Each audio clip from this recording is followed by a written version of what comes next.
spectrum made available in 25 years. This is a new platform for innovation that can enable super Wi-Fi and other breakthroughs, and I hope to see companies large and small bring products that use this spectrum to next year's CES. By next year's CES, I'm hopeful that the FCC will be far along in implementing a breakthrough mobile policy idea: voluntary incentive auctions. The core idea behind incentive auctions is to harness free market forces to ensure that spectrum is put to its most valued uses. We can't create more spectrum, so we have to make sure it's used efficiently. The incentive auction proposal would unlock substantial value that's now untapped because of outdated policies. Under the proposal, which was developed in the National Broadband Plan, the FCC would auction spectrum for flexible wireless broadband, with the spectrum in the auction supplied on a voluntary basis by current licensees like TV broadcasters or mobile satellite operators who would receive some portion of the proceeds of the auction. It relies on market-based incentives, so incentive auctions. In the case of TV broadcasters, under our plan, a broadcaster could choose to contribute the 6 megahertz channel it's using, or continue to broadcast by sharing a channel with one or more stations in the market, or simply not participate and continue to broadcast. Keep in mind that while about 300 megahertz of prime spectrum is set aside for TV broadcasting across the country, the percentage of viewers who watch broadcasting over the air, that is, who use that spectrum to watch TV instead of watching broadcast programming for cable or satellite, has declined from 100% to under 10%. Now, since the DTV transition, some broadcasters are moving to make effective use of the capabilities of DTV spectrum, but others are not.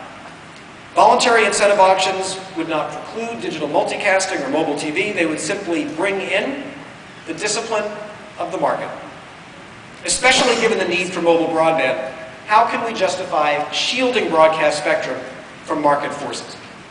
Incentive auctions would be a big win for our country. Consumers, companies, and our economy would benefit from freeing up spectrum for mobile broadband. Auctions of contiguous spectrum would unlock value in billions of dollars. And the current holders of spectrum that contribute to an auction can receive a capital infusion, say, in the video business. As the economist Richard Thaler put it, this proposal involves no magical thinking, just common sense. In the global race for mobile leadership, there's no time for standing still. That's why at the FCC, we've already begun to pave the way for incentive auctions, moving to lift technical restrictions so prime bands of spectrum can be freed for flexible broadband use. I'm looking forward to working with my FCC colleagues to continue to prepare for voluntary incentive auctions should Congress give us the authority to conduct them. Each of my fellow commissioners has already contributed significantly to our work on spectrum.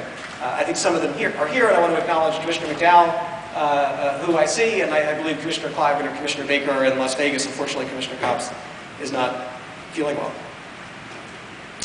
The time is right for speedy action.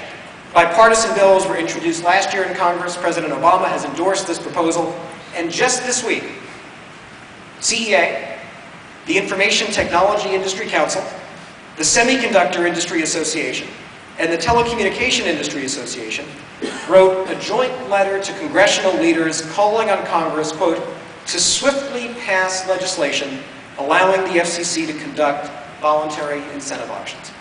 These groups represent more than 2,000 companies with over $1 trillion in revenue. They called incentive auctions, quote, critical to furthering innovation and growing jobs in America. It's time to take the necessary steps to ensure that spectrum will be the great enabler of mobile innovation in the 21st century, not a choke point. As the greatest country